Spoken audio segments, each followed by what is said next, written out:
In the Settings section, we have 3 tabs. The General tab contains your personal information and login credentials. You can also change your password from here.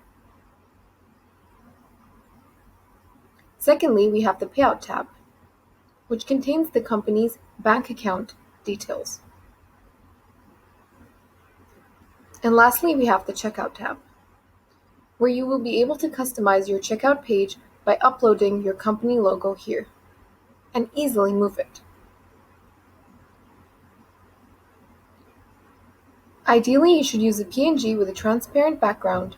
If you don't have one, use a JPG with a white background.